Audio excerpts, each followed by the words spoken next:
إن الحمد لله نحمده ونستعينه ونستغفره ونعوذ بالله من شرور أنفسنا ومن سيئات أعمالنا من يهده الله فلا مضل له ومن يضلل فلا هادي له وأشهد أن لا إله إلا الله وحده لا شريك له وأشهد أن محمدا عبده ورسوله يا أيها الذين آمنوا اتقوا الله حق تقاته ولا تموتن إلا وأنتم مسلمون يا أيها الناس اتقوا ربكم الذي خلقكم من نفس واحدة وخلق منها زوجها وبث منهما رجالا كثيرا ونساء واتقوا الله الذي تساءلون به والأرحام إن الله كان عليكم رقيبا يا أيها الذين آمنوا اتقوا الله وقولوا قولا سديدا يصلح لكم أعمالكم ويغفر لكم ذنوبكم ومن يطع الله ورسوله فقد فاز فوزا عظيما أما بعد فإن خير الحديث كتاب الله وخير الهدي هدي محمد صلى الله عليه وسلم وشر الأمور محدثاتها وكل محدثة بدعة وكل بدعة ضلالة وكل ضلالة في النار فأعوذ بالله السميع العليم من الشيطان الرجيم بسم الله الرحمن الرحيم ولا يغتب بعضكم بعضا أيحب أحدكم أن يأكل لحم أخيه ميتا فكرهتموه واتقوا الله إن الله تواب رحيم وعن أبي هريرة رضي الله تعالى عنه أن رسول الله صلى الله عليه وسلم قال أتدرون ما الغيبة قالوا الله ورسوله أعلم قال ذكرك أخاك بما يكره قيل أفرأيت إن كان في أخيه ما أقول قال إن كان فيه ما تقول فقد اغتبته وإن لم يكن فيه فقد بهته رواه الإمام بخاری ومسلم في صحیحہما۔ معزز و مکرم سامعین و ناظرین، آج کے اس خطبہ جمعہ میں ہم ایک ایسے جرم کا اور برائی کا ذکر کریں گے جس کی لپیٹ نے معاشرے کے ہر فرد کو اپنی آغوش میں لے رکھا ہے، مرد ہو یا عورت، چھوٹا ہو یا بڑا، حتیٰ کہ عالم ہو یا جاہل، الا من رحم ربی، سب کے سب اس جرم کے اندر ملوث پائے جاتے ہیں الا ماشاء اللہ۔ اس جرم نے ہمارے معاشرے کو تباہ کر کے رکھا ہے، خاندانوں میں، بھائیوں میں، بہنوں میں، دوست احباب میں، رشتہ داروں کے اندر اسی خطرناک جرم کی بنا پر دوریاں، نا اتفاقیاں پائی جاتی ہیں، اور جبکہ شریعت کے اندر اس جرم کو بہت ہی خطرناک اور بہت ہی بڑا گناہ والا جرم قرار دیا گیا ہے۔ میری مراد اس سے غیبت ہے۔ آج ہمارے معاشرے میں بہت کم ایسے لوگ ہوں گے جو اس جرم سے پاک ہوں گے، ورنہ ہر مجلس کے اندر، ہر دسترخوان پر دو چار لوگ اکٹھا ہوتے ہیں، سفر کرتے ہیں، ہماری گفتگو کے اندر یہ چیز ضرور پائی جاتی ہے یا ہوتی ہے کہ لوگ ایک دوسرے کی غیبت اور چغلخوری کرنا شروع کر دیتے ہیں، حالانکہ شریعت اسلامیہ کے اندر اسے عظیم جرم اور بڑا گناہ قرار دیا گیا۔ میں نے جس آیت کریمہ کی تلاوت کی ہے، اس آیت کریمہ میں اللہ رب العالمین نے بڑی ہی خطرناک اور بھیانک اور ایسی مثال دی ہے جس سے انسان کے رونگٹے کھڑے ہو جائیں۔ غیبت کرنے والوں کے تعلق سے مردہ بھائی کے گوشت کھانے کی مثال دی ہے۔ اللہ فرماتا ہے وَلَا يَغْتَب بَعْضُكُمْ بَعْضًا، تم میں سے کوئی کسی کی غیبت نہ کرے۔ أَيُحِبُّ أَحَدُكُمْ أَن يَأْكُلَ لَحْمَ أَخِيهِ مَيْتًا فَكَرِهْتُمُوهُ، کیا تم میں سے کوئی اپنے مرے ہوئے بھائی کا گوشت کھانا پسند کرے گا؟ نہیں، کوئی اس کو پسند نہیں کرتا ہے۔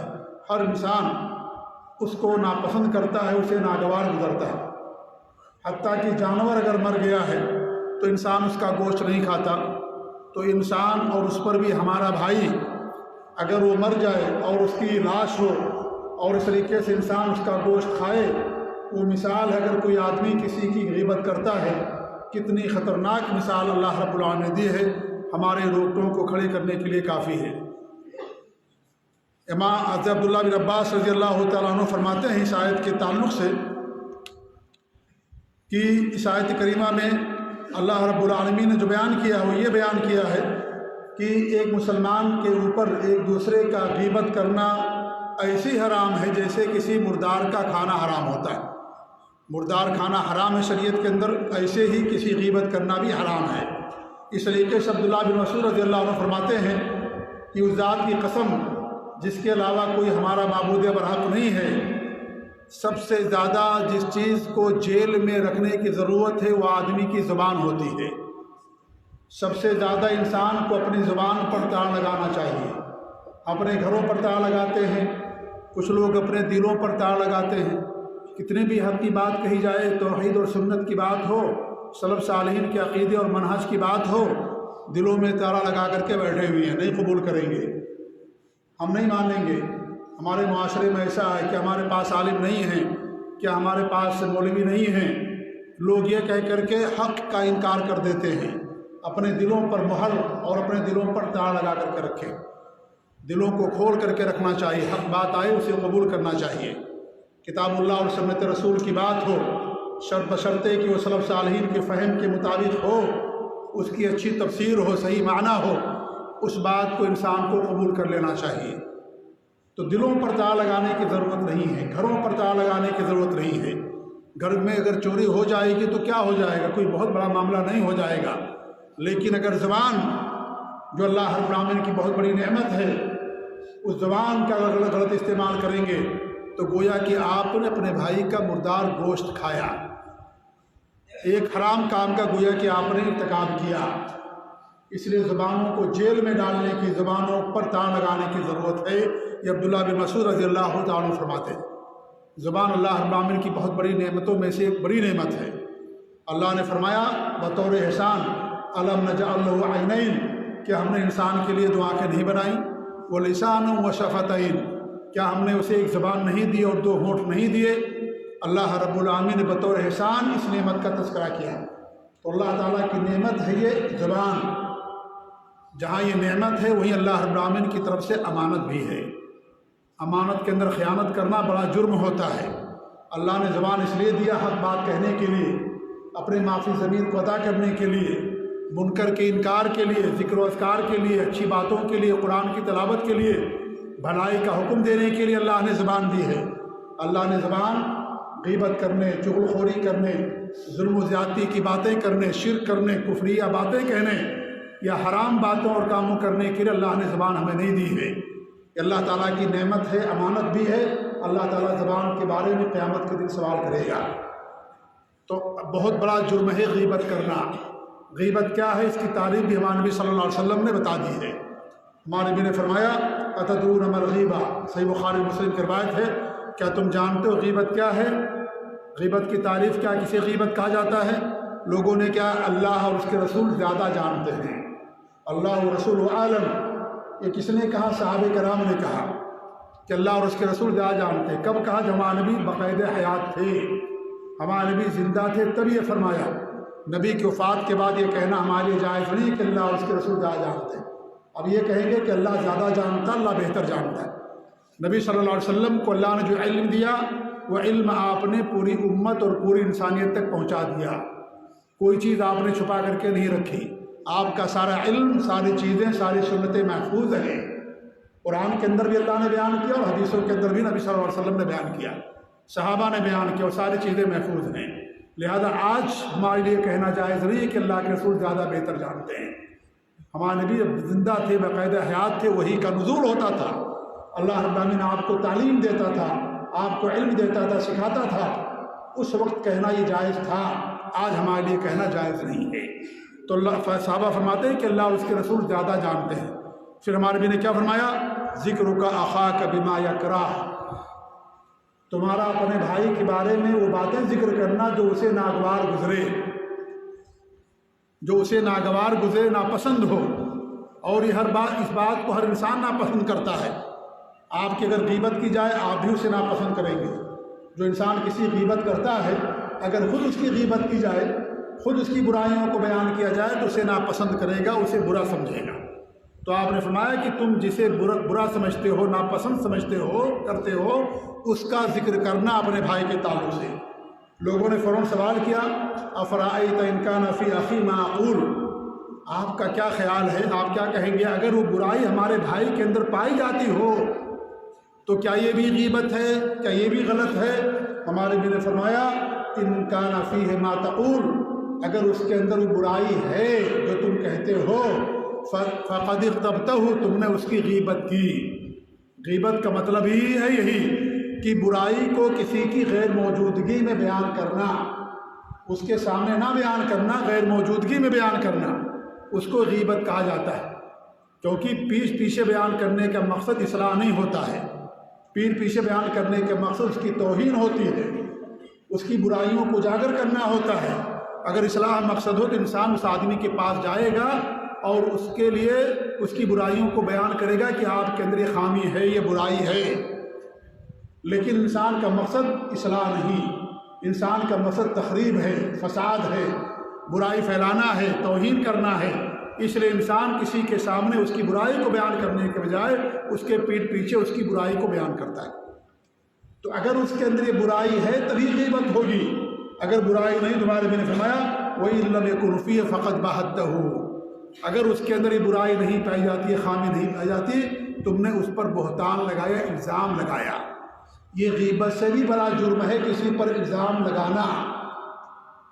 غیبت کا مطلب یہ ہے کہ پیٹھ پیچھے اس کی برائی کو بیان کرنا، اور بہتان کا مطلب یہ ہے کہ جو انسان کسی برائی سے پاک ہو اس پر الزام لگا دینا، اس پر تھوپ دینا کہ برائی اس کے اندر پائی جاتی ہے، حالانکہ وہ انسان اس سے بری ہے، اس کے اندر وہ چیز نہیں پائی جاتی۔ آپ کسی پر خیانت کا الزام لگائیں، چوری کا الزام لگائیں، یا اس طریقے سے مال میں خیانت کا، خرد برد کا الزام لگائیں، یا اس طریقے سے اور کوئی الزام لگائیں، یا کوئی ایسی بات کہیں جو اس نے نہیں کہی ہے، تو یہ بہتان ہے، الزام تراشی ہے، یہ غیبت سے بھی بڑا جرم نہیں ہے، یہ غیبت سے بھی بڑا جرم ہے۔ تو غیبت کی تعریف یہ ہے کہ کسی کے پیٹھ پیچھے اس کی برائی کو بیان کرنا، اسے غیبت کہا جاتا ہے۔ اگر اس کے اندر ایک غیبت برائی نہیں ہے تو گویا کہ آپ نے اس پر بہتان لگایا، آپ نے اس کے اوپر الزام لگایا۔ تو شریعت اسلامیہ کے اندر کسی غیبت کرنا میرے بھائیوں بہت ہی سنگین اور بہت ہی بڑا جرم ہے۔ ایک حدیث آتی ہے، اللہ کے رسول صلی اللہ علیہ وسلم کا گزر دو قبر والوں سے ہوا، تو آپ نے فرمایا کہ ان دونوں کو عذاب دیا جا رہا ہے، اور دونوں کو عذاب کسی بڑے گناہ کی وجہ سے نہیں، یا یہ گناہ ایسا نہیں تھا کہ جس سے وہ لوگ نہ بچ پاتے، اپنے آپ کو نہ بچا پاتے، ایسا گناہ نہیں تھا۔ ایک آدمی تو ایسا تھا جو پیشاب کے چھینٹوں سے محفوظ نہیں رہتا تھا، اور ایک آدمی چغل خوری کرتا تھا۔ چغل خوری بھی غیبت کی بہن ہے، بلکہ یہ تھوڑا سا اس سے بڑا جرم ہے۔ غیبت کا مطلب یہ ہوتا ہے کسی کی برائی کو کسی کے پیٹھ پیچھے بیان کر دینا۔ چغل خوری کا مطلب یہ ہے کہ دو لوگوں کے درمیان فساد اور دو لوگوں کے درمیان دشمنی اور عداوت پیدا کرنے کی غرض سے کسی کی برائی کو بیان کرنا، اس کو نمیمہ کہا جاتا ہے عربی زبان کے اندر۔ یہ تفریق کی گئی ہے، بعض علماء کے اندر کوئی تفریق نہیں ہے، اس لیے امام بخاری رحمۃ اللہ علیہ نے صحیح بخاری کے اندر باب الغیبہ قائم کیا اور اس کے اندر اسی حدیث کو بیان کیا۔ گویا کہ امام بخاری رحمۃ اللہ علیہ کے نزدیک غیبت اور نمیمہ دونوں ایک ہی ہے، جیسا کہ صحیح بخاری کے شراح نے اور مفسرین نے یہ بات ذکر کی ہے، لیکن بہت سارے علماء نے تفریق کیا ہے غیبت اور چغل خوری کے اندر۔ چغل خوری کا مطلب یہ ہوتا ہے کہ کسی کی برائی بیان کرنا، کسی کے پیٹھ پیچھے، دونوں کے درمیان فساد اور فتنہ اور دونوں کے درمیان عداوت اور دشمنی اور دوری پیدا کرنے کے لیے، یہ اس کا مقصد ہوتا ہے۔ جیسے آپ کسی کے بارے میں کہیں کہ بھئی وہ آپ کے بارے میں ایسا کہتا ہے، اور وہ بات صحیح ہو، اور مقصد یہ ہے کہ اب آپ دونوں کی دشمنی ہو جائے، ان دونوں کی، یا بھائی بہن کا معاملہ ہے، دوست احباب کا معاملہ ہے، خاندان رشتہ دار کا معاملہ ہے، یا اس طریقے سے عورتوں کا معاملہ ہے۔ عورتیں سب سے زیادہ غیبت کرنے والی ہوتی ہیں، سب سے زیادہ اپنے شوہروں سے سب سے زیادہ غیبت کرنے والی عورتیں ہوتی ہیں۔ اس لیے اگر آپ عورت سے کہیں گے ٹھیک ہے میں اپنے بھائی سے پوچھتا ہوں یا میں فلاں سے پوچھتا ہوں، تو کہے گے مت پوچھے، کیا پوچھنے سے فائدہ ہے، اور فساد ہوگا اور آپس میں دشمنی ہوگی، عورتیں یہ کہیں گی۔ آپ کو روکیں گی اور آپ کے دل و دماغ کو آپ کے خاندان یا بھائیوں کے تعلق سے زہر آلود کریں گے اور زہر بھریں گے۔ عورتوں کی یہ فطرت ہے، اس کے اندر ان کے اندر یہ چیزیں زیادہ پائی جاتی ہیں۔ تو بہرحال نمیمہ کا مطلب یہ ہوتا ہے کہ دو لوگوں کے درمیان دشمنی اور عداوت اور دوری اور پیدا کرنے کے لیے برائیوں کو بیان کرنا غیبت کا مقصد نہیں ہوتا ہے۔ غیبت کا مطلب یہ ہے کہ آپ نے برائی کر دی، گزر گئے، چلے گئے، کہہ دیا، خلاص۔ یہ مقصد نہیں ہوتا ہے کہ آپ لوگوں کے درمیان فساد ہو یا دوری پیدا ہو۔ تو بہرحال غیبت ہو یا چغلخوری شریعت اسلامیہ کے اندر بہت ہی عظیم جرم ہے۔ حضرت جابر رضی اللہ عنہ فرماتے ہیں کہ اللہ کے رسول صلی اللہ علیہ وسلم کے ساتھ تھے تو بدبودار ہوا چلی، تمہارے نبی نے فرمایا ھذا ریح الذین یغتابون المؤمنین، یہ ان لوگوں کی ہوائیں ہیں، بدبودار ہوا جو مومنوں کی غیبتیں کرتے ہیں۔ یہ بخاری نے روایت کے ادب المفرد کے اندر اور امام احمد نے اپنی مسند کے اندر اس حدیث کو بیان کیا، اور صحیح حدیث ہے کہ ان لوگوں کی جو لوگ غیبتیں کرتے ہیں مومنوں کی، یہ ان کی جو ہے یہ کیا نام ہے، یہ جو ہوا چل رہی ہے بری ہوا یا بدبودار ہوا، یہ انہی لوگوں کی وجہ سے ہے۔ اس طریقے سے اللہ کے رسول صلی اللہ علیہ وسلم کی حدیث ہے، ابو ہریرہ رضی اللہ عنہ فرماتے ہیں من اکل لحم اخیہ فی الدنیا قرب له یوم القیامہ فیقال له کلہ میتا کما اکلتہ حیا۔ ہمارے نبی فرماتے ہیں کہ جو دنیا کے اندر اپنے کسی بھائی کا گوشت کھاتا ہے تو قیامت کے دن اس کے گوشت کو اس کے قریب لایا جائے گا اور کہا جائے گا اس کو کھاؤ، جب تم دنیا میں زندہ تھے تم کھاتے تھے، اب مرنے کے بعد اس کو کھاؤ۔ فیاکلہ، اس کو کھائے گا، ویکلہ یسیح، منہ بسور کر کے، اور چیخے گا، چلائے گا اور اس گوشت کو کھائے گا۔ یہ بھی حسن درجے کی حدیث ہے۔ اسے اللہ کے رب العالمین نے کیا مثال دی ہے؟ اپنے بھائی کا گوشت، مردار گوشت کھانے کے مرادف غیبت کرنا۔ تو اگر کسی نے اپنے بھائی کی غیبت کی اور اس کی برائی کو بیان کیا، اپنے بھائی سے مراد نہیں ہمارا حقیقی بھائی یا ہمارا جو حقیقی اور بھائی ہوتا ہے وہ بھائی مراد نہیں ہے، یہاں مراد ہے مسلمان بھائی، جو بھی بھائی ہیں ان کی غیبت کرنا، کسی غیبت کرنا یہ حرام ہے شریعت کے اندر۔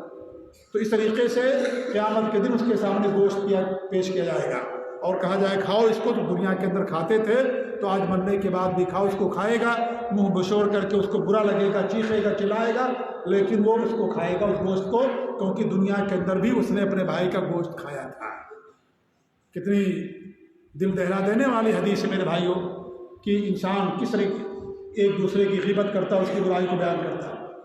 حضرت عائشہ فرماتی ہے رضی اللہ تعالیٰ عنہا، وہ کہتی کہ میں نے اللہ کے رسول صلی اللہ علیہ وسلم سے صفیہ کے بارے میں صرف اتنا کہہ دیا کہ تو ایسی ہے ایسی ہے، یعنی وہ ناٹی ہیں، چھوٹے قد کی ہیں۔ حضرت صفیہ ہمارے نبی کی زوج مطہرہ تھی، حضرت عائشہ بھی ہمارے نبی کی زوج مطہرہ تھی، تو حضرت عائشہ نے ان کے بارے میں کہہ دیا تو ناٹی چھوٹے قد کی ہیں، وہ بڑے قد کی نہیں ہیں۔ تو ہمارے نبی نے فرمایا ان کے بارے میں کہ تم نے ایسی بات کہہ دی ہے لقد قلتی کلمۃ لو مزجت بماء البحر لمزجته، تم نے ایسی بات کہہ دی ہے کہ اگر سمندر کے اندر اس پانی کو ڈال دیا جائے، اس کلمے کو، تو پورا سمندر کھارا ہو جائے، پورا سمندر آلود ہو جائے۔ یہ کس کی روایت ہے؟ ترمذی کی، اور حسن صحیح روایت ہے، صحیح اور حسن درجے کی حدیث ہے۔ کیا انہوں نے کہا کہ وہ ان کا قد چھوٹا ہے، بس ایسی ایسی ہیں، اور ان کا مقصد تھا چھوٹا ان کے قد کو بیان کرنا۔ اسی لیے غیبت صرف یہ نہیں ہے کہ کھل کر کے کسی کی برائی کو بیان کرنا، اگر آپ اشارتاً بیان کرتے ہیں، کنایتاً بیان کرتے ہیں، تو یہ بھی برائی کے اندر، یہ بھی غیبت کے اندر آتا ہے۔ آپ اگر کھل کر کے نہیں بیان کرتے، اشارتاً بیان کرتے ہیں، اشارے میں، کنائے میں، کھل کر کے نہیں، صراحت کے ساتھ نہیں، تو بھی غیبت کے اندر آتا ہے۔ حضرت عائشہ نے اتنا کہا تھا ایسی ایسی ہیں، بس یہ نہیں کہا کہ ان کا قد ناٹا ہے، لیکن ان کا مراد یہی تھی، ان کا مقصد یہی تھا۔ حضرت عائشہ صحابیہ ہیں، ہو جاتی ہے، اور اس طریقے سے کیا نام ہمارے نبی صلی اللہ علیہ وسلم نے ان کو فرمایا کہ تم نے ایسی بات کہہ دی ہے کہ اگر سمندر کے اندر گھور دیا جائے تو پورا سمندر آلود ہو جائے۔ یعنی آپ سوچیں کتنی بڑی بات، حالانکہ بہت معمولی سی بات تھی، آج کے لحاظ سے ہم تو کتنی بڑی بڑی غیبتیں کرتے ہیں، غیبت کا وجہ انسان الزام لگا دیتا ہے، وہ آدمی اس سے پاک ہوتا ہے، بری ہوتا ہے، لیکن اس کے باوجود بھی انسان الزام لگا دیتا ہے۔ ہمارے یہاں ایک چیز بہت مشہور ہے، اور وہ یہ ہے کہ اگر کوئی بات کسی کے بارے میں کہتا ہے تو کہتے ہیں کہ آگ تو ضرور لگی ہوگی، دھواں ایسے نہیں ہوتا ہے بغیر آگ لگے ہوئے۔ یہ بات غلط ہے میرے بھائیوں، یہ بات غلط ہے۔ لوگ یہ کہنا چاہتے ہیں کہ ہو سکتا ہے کچھ باتیں ہم نے زیادہ کہہ دی ہوں، لیکن ان کے اندر یہ چیز ضرور ہوگی، تبھی دھواں ہوگا، آگ ہوگی تبھی دھواں ہوگا۔ تو لوگ اگر کسی کی الزام تراشی کرتے ہیں، کسی پر تہمت لگاتے ہیں، تو لوگ یہ مثال دیتے ہیں کہ آگ لگی ہوگی تبھی دھواں نکلا ہوگا، کچھ نہ کچھ تو ضرور ہوگا۔ میرے بھائیوں، یہ بے بنیاد بات ہے۔ ایسا بھی ہوتا ہے کہ سب غلط ہی ہو، ٹوٹل اول سے آخر تک، اس کا صداقت سے کوئی تعلق نہ ہو، پورا کا پورا الزام ہو، سب کے سب جھوٹ ہو، ایسا بھی ہو سکتا ہے۔ حضرت عائشہ پر لوگوں نے الزام لگایا، کیا اس کے اندر کوئی صداقت تھی؟ حضرت عائشہ رضی اللہ تعالیٰ عنہ پر منافقوں نے، اور آج بھی جو روافض اور شیعہ ان کا عقیدہ یہی ہے، ام المومنین حضرت عائشہ رضی اللہ عنہ کے تعلق سے کہ نعوذ باللہ انہوں نے زنا کیا تھا، ان کا عقیدہ ہے کہ جب ہماری حکومت آئے گی سعودی عرب کے اندر اور مدینہ کے اندر تو ہم ان کی لاش کو نکال کر کے رجم کریں گے، نعوذ باللہ من ذالک۔ یہ روافض اور جو دشمنان صحابہ، دشمنان اسلام، ان کا یہ عقیدہ ہے۔ انہوں نے اپنی کتابوں کے اندر بیان کیا، خمینی نے اور اس طریقے سے اور لوگوں نے بیان کیا ہے، ان کے جو بڑے بڑے علماء ہیں، ائمہ ہیں، ان لوگوں نے بیان کیا اپنے عقیدے کو۔ پوری دنیا کی ماں حضرت عائشہ رضی اللہ تعالیٰ عنہ۔ آج اگر کوئی ہماری ماں کے بارے میں، کسی کے بارے میں کہے تو انسان آپ بغولہ ہو جائے، اسے آگے قتل کر دے گا، اسے زندہ نہیں چھوڑے گا۔ پوری دنیا کی ماں۔ ہم قتل کرنے کا حکم نہیں دیتے، آپ اجازت نہیں دیتے، کسی کا قتل کرنا حرام ہے، لیکن یہ سمجھے کہ کتنے بڑے دشمن ہیں صحابہ کے، نبی کے، اسلام کے، مسلمانوں کے۔ اسی ایک عقیدے اور ان کے منحصر سے بات واضح ہو جاتی ہے کتنے بڑے دشمن ہیں یہ۔ تو ایسا بھی ہوتا ہے کہ کچھ بھی اس کی صداقت سے تعلق نہ ہو، پورا کا پورا الزام ہو، جیسا کہ حضرت عائشہ رضی اللہ عنہ پر لوگوں نے الزام لگایا، حضرت عثمان غنی پر لوگوں نے الزام لگایا، خوارج نے، کہ تم نے ایسا کیا، آپ نے ایسا کیا، تم نے ایسا کیا، سب الزام تھا حضرت عثمان رضی اللہ تعالیٰ عنہ پر۔ خوارج جنہوں نے ان کے حکومت کو، تخت کو پلٹا، سارا کا سارا الزام تھا۔ حضرت یوسف رضی اللہ کے اوپر الزام لگایا گیا، حضرت یوسف علیہ السلام پر لگا کہ نہیں لگا الزام؟ کیا اس کے اندر کوئی صداقت تھی؟ کچھ بھی صداقت رہے گی، پورا کا پورا جھوٹ تھا، پورا کا پورا غلط تھا۔ ہمارے نبی پر کتنے الزام تراشیاں کی گئی، کیا اس کا صداقت سے کوئی تعلق تھا؟ کوئی تعلق نہیں، سب کے سب جھوٹ ہی تھا۔ لہذا ایسا ہوتا ہے میرے بھائیوں، اس میں نہ رہیں کہ اگر کسی کے بارے میں کوئی بات اڑا دی گئی ہے تو کچھ نہ کچھ ضرور سچائی ہوگی، نہیں، کچھ بھی سچائی نہیں ہوگی، سارا کا سارا جھوٹ بھی ہو سکتا ہے، سارا کا سارا غلط بھی ہو سکتا ہے، اور ایسا ہوتا ہے۔ لہذا یہ الزام ہے، اگر کسی پر کوئی بات لگائی جائے، اس کے دو چیز نہ پائی جائے، کہ اس سے بڑا جرم ہوتا ہے۔ تو غیبت صرف کھل کر کے صراحت کے ساتھ کہہ دینے کا نام نہیں ہے، غیبت اشارے میں، کنایے میں بیان کرنا بھی غیبت کہلاتا ہے۔